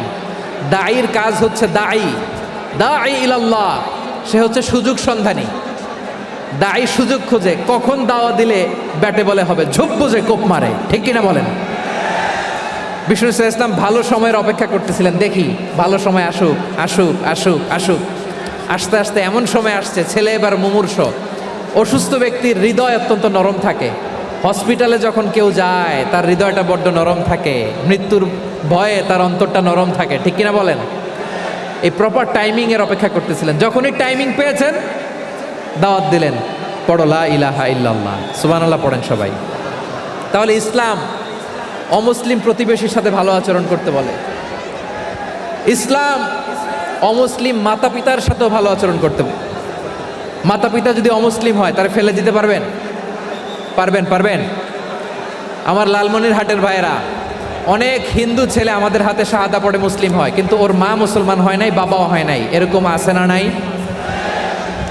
তো ও হয়েছে মুসলিম, মা বাপ হিন্দু, এখন মা বাপ কি বাদ? হ্যাঁ, মা বাপ বাদ দেয়া যাবে? যেই মা আপনারে 9 মাস 8 মাস পেটে ধারণ করলো, আপনার মায়ের নার ছেঁড়া ধন, আপনি ওই মারে বাদ দিতে পারবেন? যেই মায়ের বুকের তাজা দুধ খেয়ে আপনি আজকে বাড়ন্ত তাজা তরতাজা, ওই মারে বাদ দেয়া যাবে? মায়ের এক ধারে দুধের দাম, কাটিয়া গায়ের চাম, পাপুষ বানাইলে ঋণের শোধ হবে না, এমন দরদি ভাবে কেউ হবে না আমার মাগো। মায়ের এক ধারে দুধের দাম, কাটিয়া গায়ের চাম, পাপুষ বানাইলেও ঋণের শোধ হবে না, এমন দরদি ভাবে কেউ হবে না আমার মাগো। ঠিক কিনা? মাকে তো বাদ দেওয়া যায় না। وقضى ربك ألا تعبدوا إلا إياه وبالوالدين إحسانا।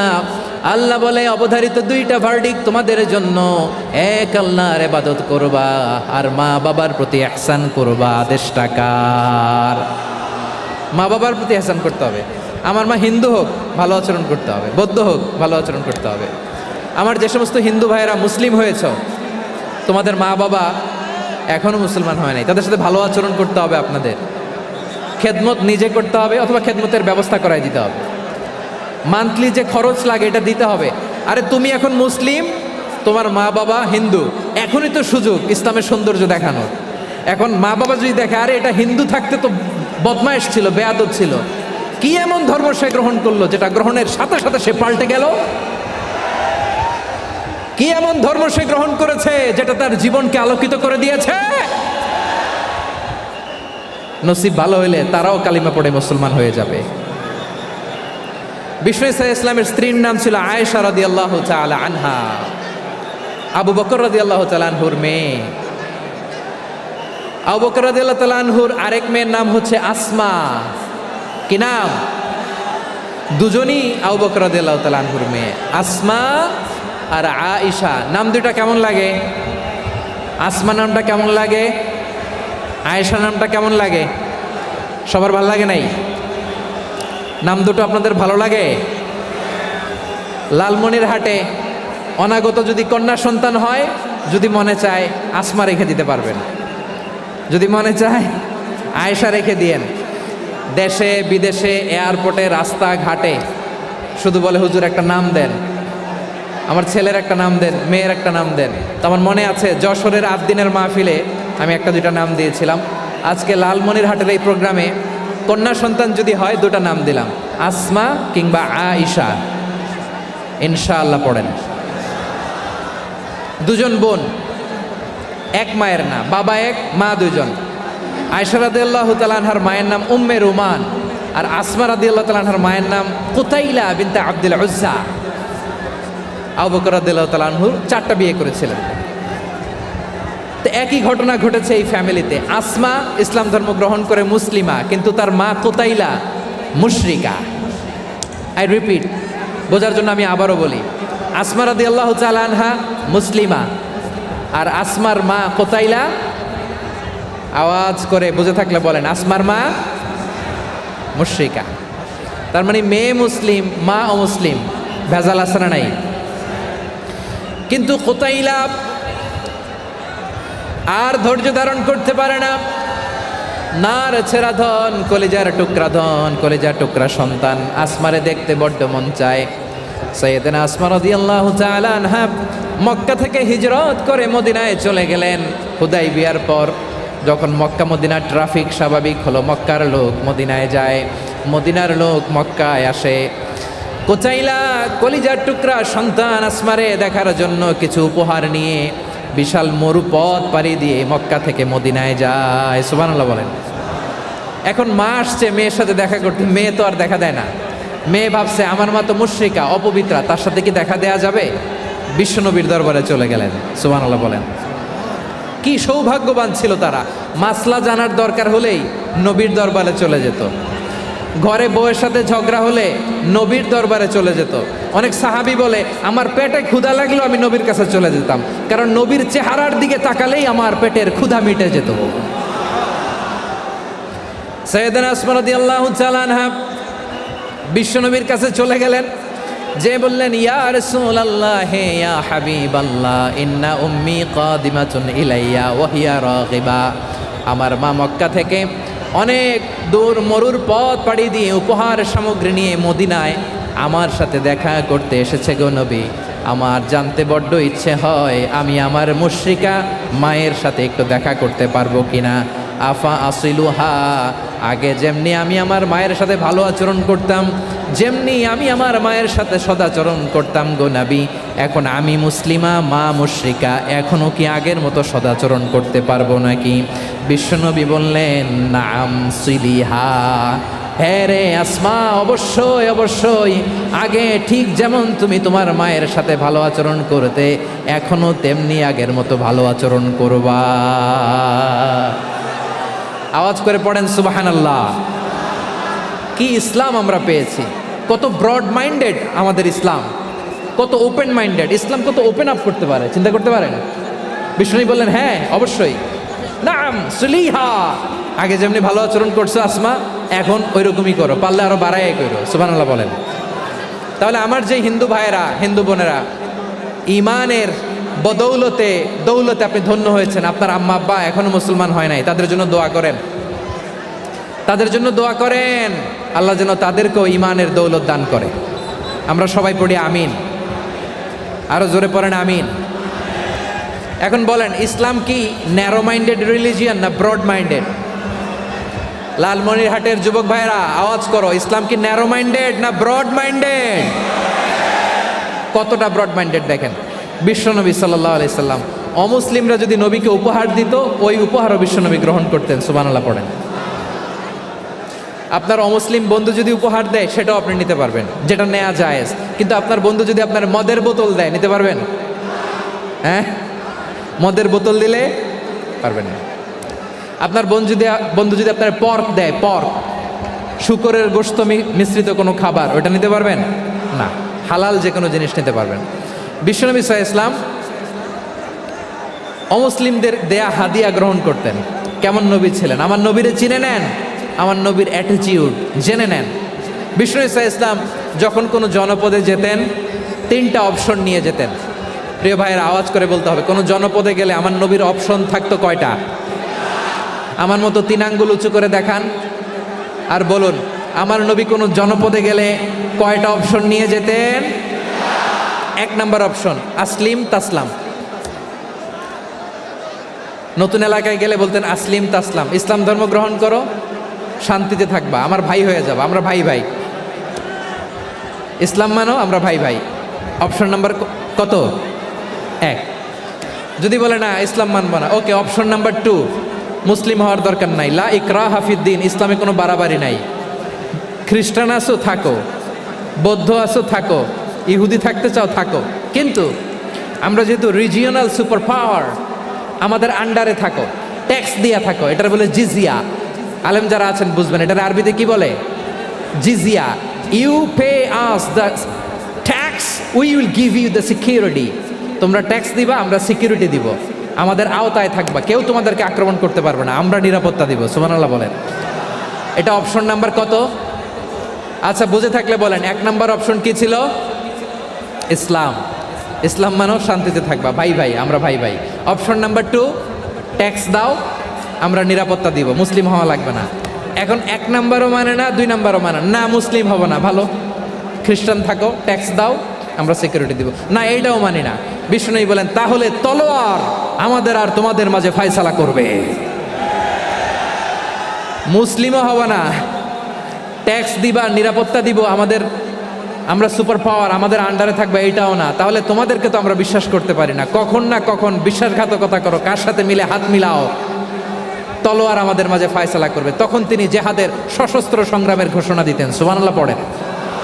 দেখেন, পশ্চিমারা জেহাদকে এইভাবে চিত্রায়িত করে না। ওরা জেহাদ বলতে বোঝায় তলোয়ার, হাত কাটো, গলা কাটো, না, জেহাদ সশস্ত্র সংগ্রাম 3 নম্বরে।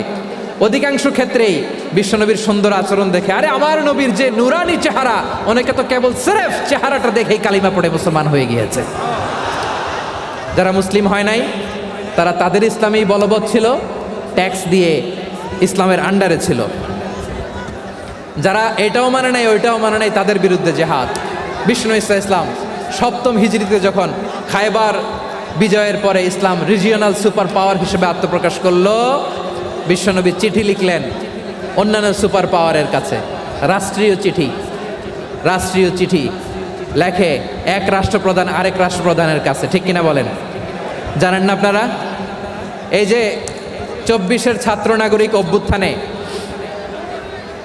এই অভ্যুত্থান যখন শুরু হয় আমি তখন সাউথ আফ্রিকাতে একটা স্ট্যাটাস দিয়েছিলাম, কোটা নয় গোটা দেশ সংস্কার করা লাগবে। শুধু বাংলাদেশ নয়, সারা বিশ্বের বাংলা ভাষাভাষী লোকেরা এই আন্দোলনের সাথে সমর্থন তারা করেছে, এটাকে সাপোর্ট করেছে, তারা সমর্থন দিয়েছে। আমাদের ইউনাইটেড আরব আমিরাতের বাংলাদেশি ভাইয়েরা তারা সেখানে রাস্তায় নেমে এসেছিল, জানেন?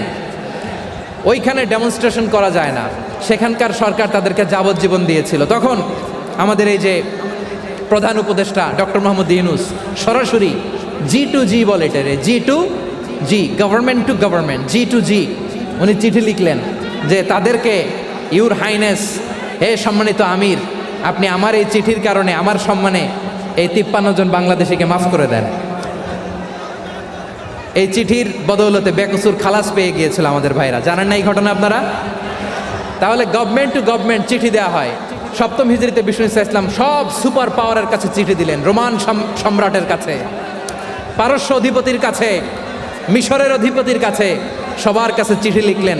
চিঠির ভাষা ছিল এরকম, মিন মুহাম্মাদিন রাসূলিল্লাহ ইলা মুকাউকিস আযীমিল কিবত, মুহাম্মদ রাসূলুল্লাহর পক্ষ থেকে মিশরের বাদশার কাছে, আসলিম তাসলাম, ইসলাম মানো শান্তিতে থাকবা, সালামুন আলা মান ইত্তাবা আল হুদা, শান্তি তার জন্য যে হেদায়েতের অনুসরণ করে। সুবহানাল্লাহ পড়েন। তো এই চিঠি অনেকে ভালোভাবে রিসিভ করেছে, অনেকে এই চিঠি পাওয়ার পরে নবীর কাছে আবার ইন রিটার্ন উপহার পাঠিয়েছে। কি পাঠিয়েছে? উপহার। মিশরের বাদশাহ মুকাউকিস তিনি বিশ্বনবীকে বিশাল এক উপহারের ডালি পাঠিয়েছেন। মিশরের বাদশাহ মুকাউকিস ছিলেন ধর্মে খ্রিস্টান। লালমনিরহাটের ভাইয়েরা আওয়াজ করে বলেন, মিশরের বাদশাহ ধর্মে কি ছিল? খ্রিস্টান। কি উপহার দিয়েছিল আমার নবীকে? শুনতে মনে চায়? আওয়াজ নাই লালমনিরহাটের গলায়, শুনতে মনে চায়? 1000 স্বর্ণ মুদ্রা, 1000 স্বর্ণ মুদ্রা। 2টা খ্রিস্টান দাসী, একজনের নাম মারিয়া বিনতে শামাউন আল কিবতিয়া, আরেকজনের নাম সিরিন বিনতে শামাউন আল কিবতিয়া। একজন খ্রিস্টান দাস 20 থান কাপড় জামা বানানোর জন্য, আমরা নবী যেন সেলাই করে জামা বানাতে পারে এজন্য 20 থান কাপড়, 20 থান ফাইন গার্মেন্ট। সুবহানাল্লাহ পড়বেন না? এরপরে একটা গাধা যেটার নাম ছিল উফাইর, আর একটা খচ্চর, এটার নাম ছিল দুলদুল। খচ্চর চিনেন? গাধা আর ঘোড়ার ক্রসিংয়ে যে প্রাণীটা দুনিয়াতে আসে ওটার খচ্চর বলে। তো এই যে সুপার পাওয়ার খ্রিস্টান বাদশার কাছে নবী চিঠি লিখলেন, ওই খ্রিস্টান বাদশাহ আমার নবীকে উপহার দিল। বিশ্বনবী এই উপহারগুলো সানন্দে গ্রহণ করেছে। সুবহানাল্লাহ পড়বেন না? তাহলে অমুসলিম কেউ যদি আপনাকে উপহার দেয়, হালাল উপহার হলে আপনি গ্রহণ করতে পারবেন। অনুরূপভাবে পারস্যের বাদশাহ, রোম সম্রাট বিশ্বনবীকে উপহার পাঠিয়েছেন, আমার নবী সবগুলো উপহার গিফট গ্রহণ করেছেন। সুবহানাল্লাহ বলেন।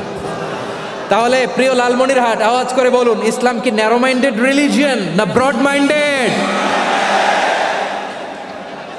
আম্মাজান আয়েশার কাছে মাসালা জানতে চায় মেয়েরা, হে আম্মাজান, অগ্নি উপাসকেরা তাদের ঈদের দিন নওরোজের সময় আমাদেরকে পাখি দেয়, নেওয়া যাবে? উনি বললেন, ওরা জবাই করে দিলে নেওয়া যাবে না, কিন্তু ওরা যদি ফলমূল এরকম খাবার দেয় এগুলো নেওয়া যাবে। তার মানে অমুসলিমদের দেয়া উপহার এটা গ্রহণ করা যায়। সুবহানাল্লাহ বলেন। শুধু তাই নয়, বিষ্ণু ইসা ইসলাম অমুসলিমদের সাথে আর্থিক লেনদেনও করেছেন, ফিনান্সিয়াল ডিলিং করেছেন। অমুসলিমদের সাথে প্রয়োজনে আপনি ফিনান্সিয়াল ডিলিং করতে পারবেন। আমরা প্রায় দেখি বাজারের মিষ্টির দোকানগুলো আমার হিন্দু ভাইদের। লালমনিরহাটে মিষ্টির দোকান, দইয়ের দোকান কারা চালায়? হিন্দুরা চালায় না?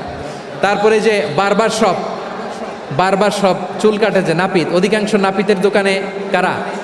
আমার হিন্দু ভাইরা। তা আপনি চুল কাটতে পারবেন কিনা? পারবেন কিনা বলেন? পারবেন। তার দোকান থেকে দই মিষ্টি কিনতে পারবেন কিনা? হ্যাঁ, আমার মুসলিম ভাইয়ের দোকান থাকলে ওইটারে আমি বেশি প্রায়োরিটি দিব, ঠিক কিনা? কিন্তু যদি তাদের সার্ভিস নিতে চান, প্রোডাক্ট নিতে চান, পারবেন। তার দলিল সহিহ বুখারী, আম্মা জান আয়েশা রাদিয়াল্লাহু তাআলা আনহা বলেন, ইশতারা রাসূলুল্লাহ সাল্লাল্লাহু আলাইহি ওয়াসাল্লাম মিন ইয়াহুদিয়িন তুআমান ওয়া রাহানাহু দিরআহু মিন হাদিদ। রাসূল সাল্লাল্লাহু আলাইহি ওয়াসাল্লাম এক ইহুদির কাছ থেকে, কার কাছ থেকে? সবাই বলে নাই। কার কাছ থেকে? আমার নবী, পেয়ারা নবী এক ইহুদির কাছ থেকে জব কিনেছিল, জব, বার্লি, যেটা দিয়ে রুটি বানায়। ওই জবের দাম দেওয়ার টাকা পয়সা নবীর কাছে ছিল না, ফলে নবী ওনার একটা পোশাককে মর্গেজ রেখেছিলেন, মর্গেজ, বন্ধক, যে এখন এটার দাম দিতে পারবো না, কয়েক কেজি বার্লি নিয়ে যাই আর বন্ধক হিসেবে আমার জামাটা রেখে গেলাম, যেই দিন দাম দিব ওই দিন জামাটা ছুটায় নিয়ে যাব। সুবহানাল্লাহ পড়বেন না? বাকিতে নিছিলেন, বাকিতে। দিরআহু মিন হাদিদ, লোহার তৈরি বর্ম, মানে যুদ্ধের পোশাক, লোহা দিয়ে বানানো। বিশ্বনবী বললেন, কয়েক কেজি জব দাও, টাকাটা পরে দিব, এখন টাকা নাই, বন্ধক হিসেবে, মর্গেজ হিসেবে আমার জামা রেখে গেলাম, যখন টাকা দিব জামা ছুটায় নিব। আওয়াজ করে বলতে হবে সুবহানাল্লাহ। এ থেকে বোঝা গেল অমুসলিমদের সাথে ফিনান্সিয়াল ডিলিং করা যায়, অর্থনৈতিক লেনদেন করা যায়, কেনাবেচা করা যায়, প্রোডাক্ট কেনা যায়। এমনকি আমাদের মসজিদে নববীতে বারান্দায় আপনারা একটা অটোমেটিক ফ্লাইং আমব্রেলা দেখছেন? সূর্য যখন বাড়ে মসজিদে নববীর বারান্দায় ইয়ার্ডের মধ্যে অটোমেটিক্যালি কিছু আমব্রেলা আছে, সাঁ করে খুলে যায়, আর সূর্যের তাপ লাগে না। আবার সন্ধ্যাবেলায় এই আমব্রেলাগুলো ওরা ক্লোজ করে ফেলে, দেখেন নাই না? দেখছেন? এই মসজিদে নববীকে সর্বোচ্চ উন্নত মানের কনস্ট্রাকশন ইনফ্রাস্ট্রাকচারে ডেভেলপ করার জন্য কর্তৃপক্ষ কিছু অমুসলিম ইঞ্জিনিয়ারের, ডিজাইনারের সহায়তা নিয়েছিল। সুবহানাল্লাহ বলেন। কোন দলিলের ভিত্তিতে? এই দলিলের ভিত্তিতে যে বিষ্ণু ঈসা ইসলাম অমুসলিমদের সাথেও লেনদেন করেছেন। আওয়াজ করে বলতে হবে আল্লাহু আকবার। শুধু তাই নয়, ইন কেস অফ ইমার্জেন্সি, প্রয়োজনে ইসলামের খাতিরে, ইসলামকে সামনের দিকে এগিয়ে নিয়ে যাওয়ার জন্য অমুসলিমদের সাপোর্ট নেওয়া জায়েজ আছে। সুবহানাল্লাহ বলেন। অমুসলিমদের সাপোর্ট নেয়া, তাদের থেকে অর্থ নেয়া, পলিটিক্যাল সাপোর্ট, পলিটিক্যাল অ্যাসাইলাম নেওয়া জায়েজ আছে। আমাদের অনেক বিশ্ববরেণ্য দায়ীরা আমেরিকায় অস্থায়ীভাবে অ্যাসাইলাম নিয়ে থাকে, নিজের দেশে গেলে ফাঁসিতে ঝুলাই দিবে। যুগ যুগ ধরে দায়ীদের উপরে এরকম অত্যাচার আর নির্যাতন আছে না নাই? মিশরের অনেক দায়ীরা পাশ্চাত্যে যেয়ে থাকে। এই যে তারা পলিটিক্যাল অ্যাসাইলাম নিয়ে থাকে, রাজনৈতিক আশ্রয়, এটা জায়েজ আছে না? এটা যে জায়েজ আছে তার প্রমাণ স্বয়ং বিশ্বনবী সাল্লাল্লাহু আলাইহি ওয়াসাল্লাম পলিটিক্যাল সাপোর্ট নিয়েছিলেন অমুসলিমদের কাছ থেকে। সুবহানাল্লাহ বলেন। হৃদয়টা ভেঙে খান খান, যিনি ঘরের ভেতরে বিশ্বনবীকে সান্ত্বনা দিতেন, ভালোবাসা দিতেন। বাইরে গেলে কোরাইশরা বকাঝকা করে, অত্যাচার করে, কিন্তু আম্মাজান খাদিজা রাদিয়াল্লাহু তাআলা আনহা ঘরটারে এমন শান্তির নীড় বানায় রেখেছেন, এই ঘরের ভিতরে ঢুকলে বিশ্বনবীর কলিজাটা ঠান্ডা হয়ে যেত। এজন্য রব্বুল আলামিন বলেন, খাদিজা, ও আমার বান্দি খাদিজা, জান্নাতে এমন স্পেশাল একটা ঘর আমি তোমার জন্য রেডি করে রেখেছি। ওই ঘরের মধ্যে কোনো আওয়াজ নাই, ওই ঘরের মধ্যে কোনো নয়েজ নাই, ওই ঘরে কোনো বিশৃঙ্খলা নাই। কারণ মক্কার জমিনে আমার নবী কুরাইশদের বিশৃঙ্খলা, নয়েজ আর ঝামেলাগুলোকে উপেক্ষা করে যখন তোমার ঘরের ভিতরে ঢুকতো, ঘরটারে তুমি শান্তির নীড়, ঠান্ডা, নীরব, নিস্তব্ধ, নিঝুম আর শান্তির নীড় বানিয়ে রেখেছো। এজন্য জান্নাতে স্পেশাল একটা শান্তির নীড় আমি তোমারে উপহার দেব। ওই প্রিয়তমা স্ত্রী খাদিজা ইন্তেকাল করলেন, বিশ্বনবীর হৃদয় ভেঙে খান খান। আবার ওনার চাচা আবু তালেব ইন্তেকাল করলেন, যিনি পলিটিক্যাল শেল্টার দিতেন নবীকে। কে দিতেন? আবু তালেবের ভয়ে, বিশ্বনবীর এই চাচার ভয়ে কোনো মুশরিক নবীর গায়ে হাত দেওয়ার সাহস পায় নাই। এখন স্ত্রীও নাই, চাচাও নাই, নবীকে আশ্রয় দেওয়ার কেউ নাই। নবীর চারদিকে অন্ধকার, নবী এখন কই যাবেন? আমার পেয়ারা নবী নতুন স্টেশন খুঁজতেছেন, নতুন দাওয়াতি প্ল্যাটফর্ম খুঁজতেছেন। তিনি যায়েদ বিন হারেসা রাদিয়াল্লাহু তাআলা আনহুকে নিয়ে মক্কার পাশের একটা নেইবরিং সিটি তায়েফে চলে গেলেন। কোথায় চলে গেলেন? লালমনিরহাটের ভাইয়ের আওয়াজ করে বলেন, কোথায় গেলেন? তায়েফে চলে গেলেন দিনের দাওয়াত দেওয়ার জন্য। কি দেওয়ার জন্য? নাকি জমি কিনতে গেছিলেন? জমি কিনতে, দুনিয়ার যশ খ্যাতির জন্য, নিজের কোনো লাভের জন্য? তায়েফবাসীদেরকে জাহান্নামের আগুন থেকে বাঁচানোর জন্য। আওয়াজ করে বলতে হবে ঠিক কিনা? বিশ্বনবী বিশাল মরুপথ, পাহাড়ি পথ পাড়ি দিয়ে তায়েফের মরুজমিনে গেলেন কোরআনের দাওয়াত নিয়ে, ইমানের দাওয়াত নিয়ে। কিন্তু তায়েফের লোকেরা বিশ্বনবীর দাওয়াতকে শুধু প্রত্যাখ্যান করেই থামে নাই, তারা বিশ্বনবীর সাথে অত্যন্ত খারাপ আচরণ করেছে, বিশ্বনবীকে শারীরিকভাবে হেনস্থা করেছে, আমার নবীকে শারীরিকভাবে অত্যাচার করেছে, আমার পেয়ারা নবীর গায়ে পাথর মেরেছে, বিশ্বনবীর গা বেয়ে ঝরঝর করে রক্ত ঝরেছে, নবী জামিনের মধ্যে লুটিয়ে পড়েছেন, আবার মেরেছে, আবার নবী হাঁটতে শুরু করলেন, পেছন থেকে আবার মেরেছে, আবার নবী রক্তাক্ত হয়ে জামিনের মধ্যে লুটিয়ে পড়লেন, আবার মেরেছে। বিশ্বনবীর মতো এত সুশ্রী মানব, বিশ্বনবীর মতো এত শুভ্র মানব, বিশ্বনবীর মতো এমন চমৎকার দেহাবয়ব দিয়ে রব্বুল আলামিন কাউকে বানান নাই। এরকম চমৎকার মানুষটাকে তারা তায়েফের ওই জামিনে রক্তাক্ত করেছে। বিশ্বনবী দুনিয়ার কোনো স্বার্থের জন্য সেখানে যান নাই, নিজের কোনো লাভের জন্য, প্রাপ্তির জন্য যান নাই, তায়েফবাসীদের জাহান্নামের আগুন থেকে বাঁচাতে গিয়েছেন। ঠিক কিনা বলেন? খেয়ে না খেয়ে দিনী প্রচারের কাজে নিজেকে দিয়েছ বিলিয়ে, তায়েফের কাফিরেরা চিনল না সে আলো, দুষ্ট ছেলেদের পিছু দিল লেলিয়ে, পাথরের আঘাতে ক্ষত বিক্ষত হয়ে সারা শরীর থেকে রক্ত ঝরে। হে রাসূল তোমাকে ভুলি আমি কেমন করে, হে রাসূল তোমাকে ভুলি আমি কেমন করে। পারেন না আপনারা? ধরুন আমার সাথে। হাজার ব্যথা বেদনার পরে ফিরে আসনি তুমি আপন ঘরে, দিনের আলো তুমি ছড়িয়ে দিতে, চলে গেলে মদিনায় মক্কা ছেড়ে। হে রাসূল তোমাকে ভুলি আমি কেমন করে, হে রাসূল তোমাকে ভুলি আমি কেমন করে। ঠিক কিনা বলে? প্রিয় ভাইরা, তায়েফের ছেলেরা নবীকে রক্তাক্ত করলো। আমার নবী কই যাবে? কই যাবে? মক্কায় জায়গা নাই, তায়েফে জায়গা নাই। তায়েফ থেকে ভারাক্রান্ত মন নিয়ে আমার নবী মক্কায় ফিরে আসলেন। বিশ্ব নবী মক্কায় ঢুকতে পারেন না। মক্কার মরুভূমির দিকে তাকিয়ে, উপত্যকার দিকে তাকিয়ে বিশ্বনবী ধা ধা করে কাঁদেন, ঝরঝর করে। নবীর চেহারা মোবারক থেকে চোখের পানিগুলো বেয়ে বেয়ে পড়ে। আমার জন্মস্থান, আমার শৈশব, কৈশোর, যৌবন কেটেছে এই মক্কায়, আমার এলাকায় আমি ঢুকতে পারি না। বিশ্বনবী মক্কার অনতি দূরে দাঁড়িয়ে জায়েদকে পাঠালেন, জায়েদ যাও দেখো কেউ আমাকে সাপোর্ট করার মতো আছে কিনা, যাও অমুকের কাছে যাও। জায়েদ গেলেন, তারাও প্রত্যাখ্যান করে ফিরিয়ে দেয়। বিশ্বনবী বললেন যাও অমুক লোকের কাছে যাও, তিনিও প্রত্যাখ্যান করে ফিরিয়ে দিলেন। কেউ বিশ্বনবীকে আশ্রয় দিতে রাজি হয় না। নিজ জন্মভূমিতে বিতাড়িত বিশ্বনবী, সর্বশেষ বিশ্বনবী বললেন যাও মুতঈম ইবনে আদির ঘরে যাও।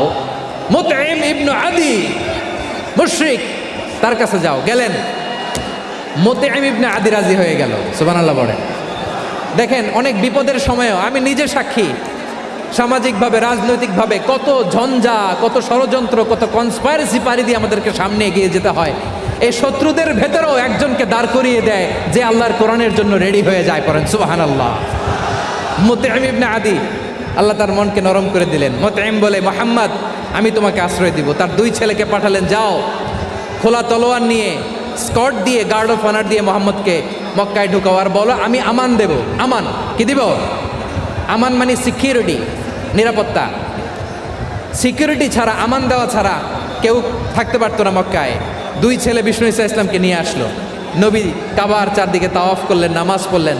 আবু জাহেল, উতবা, শাইবা, ওয়ালিদ ইবনে মুগীরা সবাই দেখে, কেউ কিছু করতে পারে না। কারণ মুতঈম ইবনে আদি ঘোষণা দিয়েছেন আমি মুহাম্মদকে আমান দিয়েছি, মুহাম্মদের গায়ে যেন কেউ স্পর্শ না করে। আওয়াজ করে পড়েন সুবহানাল্লাহ। নবীর এই বিপদকালে মুহূর্তে মুতঈমের হৃদয়টারে নরম করে দিল কে? আচ্ছা লালমনিরহাটের ভাইয়েরা বলেন, এই মুতঈম কি মুসলিম ছিল না মুশরিক? সবাই বলতে হবে মুসলিম না মুশরিক? তাহলে মুশরিকের কাছ থেকে নবী পলিটিক্যাল অ্যাসাইলাম, আধুনিক রাষ্ট্রবিজ্ঞানের ভাষায় পলিটিক্যাল অ্যাসাইলাম, যেটাকে বলে রাজনৈতিক আশ্রয়, ওনার আমান বা নিরাপত্তার এই ঘোষণায় তিনি মক্কায় ঢুকলেন। যতদিন নিরাপত্তা ছিলেন। মুতিম যখন মারা গেল, বিষ্ণু ইসলাম হিজরত করে মদিনায় চলে গেলেন, সুবহানাল্লাহ। কিন্তু মুতিম যে বিশ্বনবীর উপকার করছে এটা বিশ্বনবী ভুলে নাই। আমাদের অনেকে আছে উপকার করার পরে আর খেয়াল থাকে না, খাওয়ার পরে গলা দিয়ে নামলে আর খেয়াল থাকে না, এরকম আছে না নাই? আমার নবী ভুলে নাই। বদরের প্রান্তরে 70 জন কাফেরকে যখন বন্দি করে বিশ্বনবীর সামনে হাঁটু গেড়ে দাঁড় করানো হলো, বসানো হলো, 70 জন কাফের, কয়জন? বিশ্বনবী তাদের দিকে তাকিয়ে বললেন, সহিহ বুখারীর বর্ণনা, লাউ কানাল মুতঈম ইবনে আদি হাইয়ান সুম্মা কাল্লামানি হাউলাই নাতনা লা তারাকতুহুম লাহু।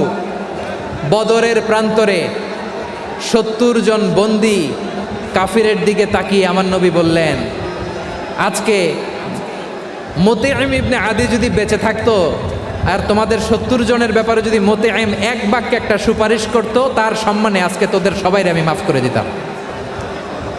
সুবহানাল্লাহ নাই? ওই যে চিল্লাচিল্লি যে কথা বোঝে নাই, কোন জিনিস মিস করছে ওরা নিজেরাও বোঝে নাই। বিশ্বনবী মুতঈমের এই সাহায্যের কথা বলে নাই। 70 জন মুশরিক হাঁটু গেড়ে বসা, নবী চাইলে এখনই এক্সিকিউশন অর্ডার দিতে পারে। তিনি বললেন, আজকে যদি মুতঈম বেঁচে থাকতো আর মুতঈম যদি তোদের জন্য সুপারিশ করতো, এই আবর্জনাগুলোর ব্যাপারে সুপারিশ করতো, আমি মুহূর্তেই তোদেরকে এমনি মাফ করে দিতাম। এবার বলেন, ইসলাম কি ন্যারো মাইন্ডেড না ব্রড মাইন্ডেড? শুধু তাই নয়, যাকে যে সম্মান দেয়ার আমার নবী দিতেন, হোক আস্তিক হোক নাস্তিক, হোক মুসলিম হোক অমুসলিম। বিষ্ণু ইসলাম যখন রোমান সম্রাটের কাছে চিঠি লিখেছেন, আমার প্রিয় লালমনিরহাটের ভাইরা, অল্প কয়েক মিনিট কয়েকটা জরুরি কথা বলবো, এদিকে তাকান, এদিকে তাকান। রোমান সম্রাটের কাছে বিশ্বনবী যখন চিঠি লিখলেন মিন মুহাম্মদ রাসূলিল্লাহ ইলা হিরাকলা আযীমির রোম, মুহাম্মদের পক্ষ থেকে হিরাক্লিয়াসের কাছে, যিনি হচ্ছেন আযীমির রোম। এটা নবী নিজ থেকে বানায় লিখছেন অতিরিক্ত সম্মান দিয়ে। কোনো রাষ্ট্রপ্রধান যখন আসে তাদেরকে আমরা কি বলি জানেন? তার নামের শেষে HE এটা লিখতে হয়, H.E. মানে হিজ এক্সেলেন্সি। কি লেখে? হিজ এক্সেলেন্টি, অথবা ইউর হাইনেস, ইউর ম্যাজেস্টি। দেখেন, বিশ্বনবী সাল্লাল্লাহু আলাইহি ওয়াসাল্লাম সব নবীদেরও নবী, তিনি একজন মুশরিক খ্রিস্টান সম্রাট রোমান সম্রাটের কাছে চিঠি লিখতে যায়, লিখতেছে ইলা হিরাকলা আযীমির রোম, হিরাক্লিয়াসের কাছে আমার চিঠি, যিনি রোমের আযীম, হিজ হাইনেস, মানে রোমের অনেক সম্মানিত এক বাহাদুর। আওয়াজ করে বলেন সুবহানাল্লাহ। তার মানে যাকে যে সম্মান দেয়ার এটা বিশ্বনবী দিতেন। এমনকি যেই ইহুদিরা ভালো ছিল, এই ইহুদিদেরও প্রশংসা করেছেন বিশ্বনবী মুহাম্মদুর রাসূলুল্লাহ সাল্লাল্লাহু আলাইহি ওয়াসাল্লাম। এক ইহুদির প্রশংসা করেছেন বিশ্বনবী। ইহুদির কার? আমি তো আমার ভাইয়ের প্রশংসা করি না, আমি তো এক আলেম আরেক আলেমরে স্পেস দেই না, আমি তো এক দায়ী আরেক দায়ীর সাথে বসতে চাই না। আমার নবী ইহুদির প্রশংসা করে। কার প্রশংসা? ওই ইহুদির নাম ছিল মুখাইরিক। সিরাত গ্রন্থ ঘাটলে পাবেন। তিনি বলেছেন, মুখাইরিক খাইরু ইয়াহুদ, Mukhayriq is the best of the Jews. জুইশদের মধ্যে সে সবচেয়ে ভালো। কেন প্রশংসা করলেন তার? এর কারণ মদিনা চার্টারে কথা ছিল সব ধর্মের মুসলিম, মুশরিক, ইহুদিরা মিলে মদিনাকে রক্ষা করবে।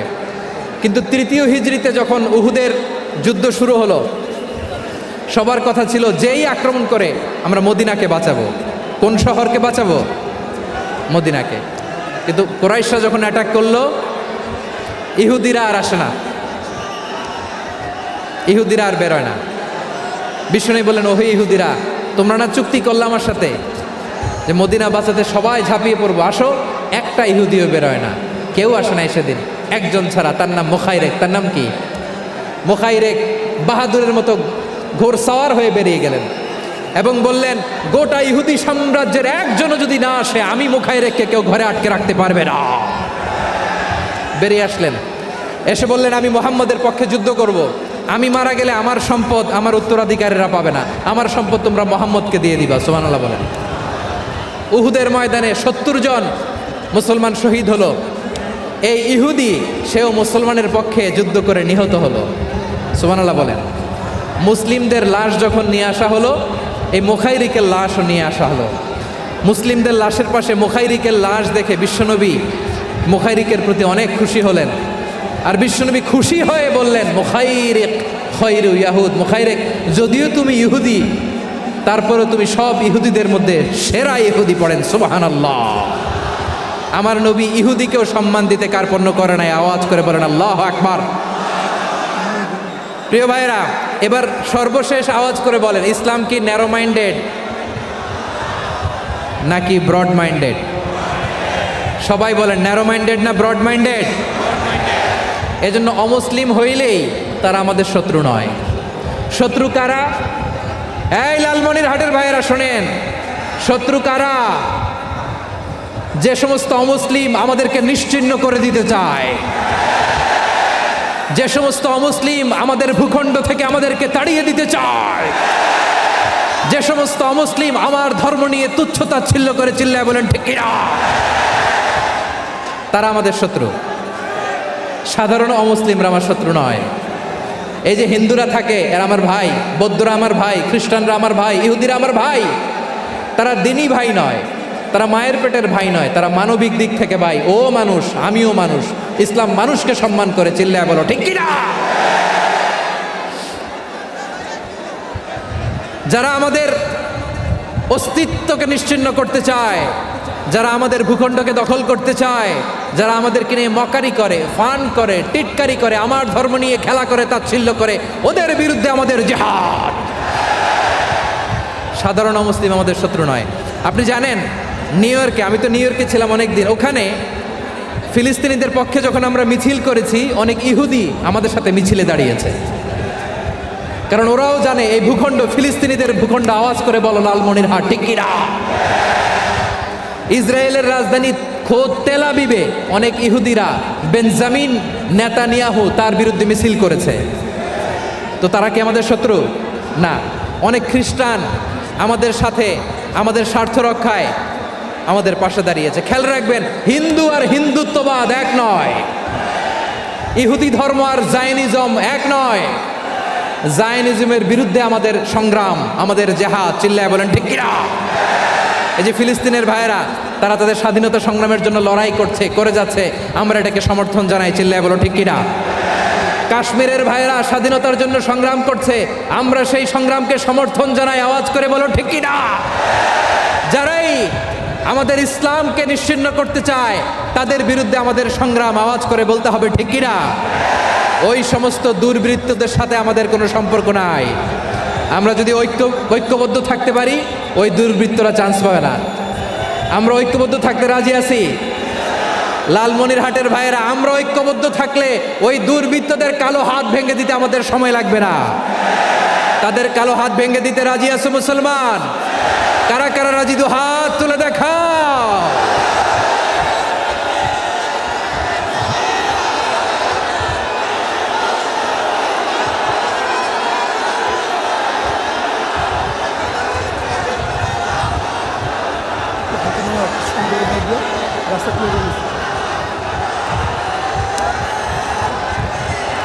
আমার প্রাণ প্রিয় লালমনিরহাটের ভাইয়েরা, শত্রু কাফের আর অশত্রু কাফেরের মধ্যে পার্থক্য আছে না নাই? আবু তালেবও মুশরিক, আবু জাহেলও মুশরিক, কিন্তু দুই মুশরিকে পার্থক্য আছে না নাই? আবু তালেব নবীর চাচা, মুশরিক, মারা গিয়েছে মুশরিক অবস্থায়, কিন্তু আজীবন আমার নবীকে আগলে রেখেছে, আমার নবীকে সাপোর্ট করেছে, ভালোবেসেছে। আবু জাহেলও মুশরিক, মারা গিয়েছেও মুশরিক হিসেবে, আজীবন আমার নবীর বিরুদ্ধাচারণ করেছে। আবু জাহেলের শক্তি, সামর্থ্য, স্ট্র্যাটেজি, প্ল্যান সব আমার নবীর বিরুদ্ধে ছিল। এই আবু জাহেলের কারণে একটা দিন শান্তিতে আমার নবী মক্কায় ঘুমাতে পারে নাই, চিল্লায় বলেন ঠিক কিনা। এজন্য রব্বুল আলামিন বলেন, লা ইয়ানহাকুমুল্লাহু আনিল্লাযীনা লাম ইউকাতিলুকুম ফিদ-দীনি ওয়া লাম ইখরিজুকুম মিন দিয়ারিকুম আন তাবাররুহুম ওয়া তুকসিতু ইলাইহিম ইন্নাল্লাহা ইউহিব্বুল মুকসিতিন। আল্লাহ বলে, গোলাম গোলামেরা শোনো শোনো, যে সমস্ত অমুসলিম তোমাদের সাথে ধর্মযুদ্ধে লিপ্ত হয় না, তোমাদের বিরুদ্ধে যে সমস্ত অমুসলিম অস্ত্র ধরে না, যে সমস্ত অমুসলিম তোমাদেরকে তোমাদের জন্মস্থান থেকে ভূখণ্ড থেকে তাড়িয়ে দেয় না, তাদের সাথে ভালো আচরণ করতে আমি আল্লাহ নিষেধ করি নাই। তাদের সাথে সদাচরণে কোনো নিষেধাজ্ঞা নাই, বরং তাদের সাথে সদাচরণ করো, এটাই আমি আল্লাহ চাই। তাহলে আমার যে অমুসলিমরা আমাদের সাথে শত্রুতা করে না, তুচ্ছতাচ্ছিল্য করে না, আমাদের ভূমি থেকে আমাদেরকে উচ্ছেদ করতে চায় না, আমাদের বিরুদ্ধে অস্ত্র ধরে না, ওই অমুসলিম ভাইদের সাথে আমাদের কোনো দ্বন্দ্ব আছে? কোনো বিরোধ আছে? বরং আছে ভালোবাসা। বরং আছে কি? এই ভালোবাসা দিয়েই আমরা বিশ্ব জয় করব। রাজি আছো মুসলমান? আমাদের পুঁজি ভালোবাসা। আমাদের পুঁজি কি? এবার আওয়াজ করে বলেন, আমার এই পুরো আলোচনা থেকে the religious coexistence, peaceful coexistence, শান্তিপূর্ণ সহাবস্থান, কমিউনাল হারমোনি, এই সাম্প্রদায়িক সম্প্রীতি, এই আলোচনা থেকে কি বুঝলেন? ইসলাম কি ন্যারো মাইন্ডেড না ব্রড মাইন্ডেড? এই ব্রড মাইন্ডেড হৃদয় নিয়ে ভালোবাসা দিয়ে আমরা বিশ্ব জয় করতে চাই। রাজি আছেন? আল্লাহ কবুল করুক। আমরা সবাই পড়ি আমিন। লালমনিরহাটের জেলা স্টেডিয়ামে আমার প্রিয় মায়েরা বোনেরা, আপনাদের জন্য একটা হাদিস বলে শেষ করব। বিশ্বনবী বলেন, আমার মায়েরা খেয়াল করে শুনুন, বিশ্বনবী আপনাদের উদ্দেশ্য করে বলেন, আল মারআতু ইযা সাল্লাত খামসাহা ওয়া সামাত শাহরাহা হাফিজাত ফুরুজাহা আতাআত বা'লাহা ফালতাদখুল মিন আইয়ি আবওয়াবিল জান্নাতি শাআত। বিশ্বনবী বলেন, ও রমণীরা, ও নারীরা, যে সমস্ত নারী এই 4টা কাজ করবে, এই 4টা কাজের গ্যারান্টি দিবে, তাদেরকে জান্নাতের 8টা দরজার গ্যারান্টি দেয়া হবে। কি 4টা কাজ? 1 নম্বর, আল মারআতু ইযা সাল্লাত খামসাহা, যে নারী 5 ওয়াক্ত নামাজ পড়ে। কি করে? জেলা স্টেডিয়ামে অবস্থানরত আমার নারীরা বোনেরা, বিশ্বনবী আপনাদেরকে 4টা কাজের কথা বলেছেন, খুব বেশি না। 4টা করলে 8 জান্নাতের দরজা সব খোলা। কোনটা দিয়ে যাবেন? যেটা দিয়ে মনে চায়। 1 নাম্বার 5 ওয়াক্ত নামাজ। আমার বোনেরা জোহরের নামাজ পড়তে পড়তে এটা আসরে নিয়ে যায়, আসর পড়তে পড়তে এটা মাগরিবে নিয়ে যায়। এরকম আছে না নাই? লালমনিরহাটে হয়তো নাই। আমার বোনেরা এটা করবেন না। ইন্নাস সালাতা কানাত আলাল মুমিনিনা কিতাবাম মাওকুতা, সময় মতো পড়বেন। সামাত শাহরা, রমাদানের রোজাগুলো রাখবেন। হাফিজাত ফুরুজাহা, যে নারী তার চরিত্রকে হেফাজত করে, তার প্রাইভেট হেফাজত করে, তার লজ্জাস্থান হেফাজত করে। ও মায়েরা, আপনার এই গর্ভ যে কত দামি আপনি জানেন না। আপনার এই গর্ভ থেকে জন্মাবে আগামীর সালাহুদ্দিন আল আইয়ুবী। আপনার গর্ভ থেকেই জন্মাবে ইমাম আল মাহদি আল মুনতাযার। আপনার পেট থেকে জন্মাবে আবু সাইদের মতো বীর সৈনিক। আপনার পেট থেকে জন্মাবে মুগ্ধের মতো বীর মুজাহিদ। আপনি জানেন না কে আসবে আপনার পেট থেকে। সময়টাকে কাজে লাগান, ইসলামকে বুঝেন, মানেন, আমাদের ইসলামিক লেকচারগুলো শোনেন। আমরা যে বার্তাগুলো, ইনস্ট্রাকশনগুলো, দিক নির্দেশনাগুলো আপনাদের খেদমতে রাখি, এগুলো মেনে চলুন। আপনিই পারেন আপনার ঘরটাকে জান্নাতের টুকরা বানাতে। একটা family, it's a very big institution and you are the MD, the managing director of this institution. চিল্লায় বলেন ঠিক কিনা? চাইলেই পারেন ঘরটারে জান্নাতের টুকরা বানাতে। 5 ওয়াক্ত সালাত, রমাদানের রোজা, নিজের চরিত্রের হেফাজত, ও আতাআত বা'লাহা, স্বামীর আনুগত্য। এটাতে অনেকে ভুল করে থাকে। হায় রে আমার বোনেরা, স্বামীর আনুগত্যকে এটা নিজের অপমান মনে করবেন না। আপনার স্বামী আপনার সবচেয়ে বড় গার্ডিয়ান, তিনি আপনার সবচেয়ে ভালো চায়। নারী কখনো গার্ডিয়ানশিপের বাইরে থাকতে পারে না। হয় আপনি বাবার গার্ডিয়ানশিপের ভেতরে, বাপ না থাকলে ভাই আপনার গার্ডিয়ান, ভাই না থাকলে চাচা গার্ডিয়ান, বিয়ের পরে আপনার স্বামী আপনার গার্ডিয়ান। শরিয়া সম্মত স্বামীর আদেশগুলো আপনি মেনে চলবেন, কিন্তু শরিয়া বিরুদ্ধ কোনো আদেশ মানতে আপনি বাধ্য নয়। আওয়াজ করে বলুন সবাই ঠিক কিনা? এই 4টা কাজ যদি কোনো নারী করে, বিশ্বনবী বলেন জান্নাতের 8টা দরজা খোলা। তোমার যেটা দিয়ে মনে চায় সেটা দিয়ে জান্নাতে তুমি এন্ট্রি নিতে পারবা। আমরা এখানে লালমনিরহাটের সোহরাওয়ার্দী ময়দানে আজকে যেমন একত্রিত হতে পারলাম, আল্লাহর জান্নাতেও যেন একত্রিত হতে পারে। আল্লাহ তুমি তৌফিক দান করো। আল্লাহ আমার এই কলিজার টুকরা যুবক ভাইদেরকে তুমি ওমরে ফারুকের মতো কবুল করো। জেলা স্টেডিয়ামে অবস্থানরত আমার মা বোনদেরকে তুমি ফাতেমার মতো, খাদিজার মতো কবুল করো। আমাদের কলিজার টুকরা সন্তানদেরকে তুমি সালাহুদ্দিন আল আইয়ুবীর মতো কবুল করো। এই যে ইসলামিক সোসাইটি লালমনিরহাটকে আল্লাহ তুমি কবুল করো। আল্লাহ যে কথাগুলো বললাম এগুলো প্রথমে আমাকে, আমার সব ভাইদেরকে আমল করার তৌফিক দান করো। ربنا ظلمنا أنفسنا وإن لم تغفر لنا وترحمنا لنكونن من الخاسرين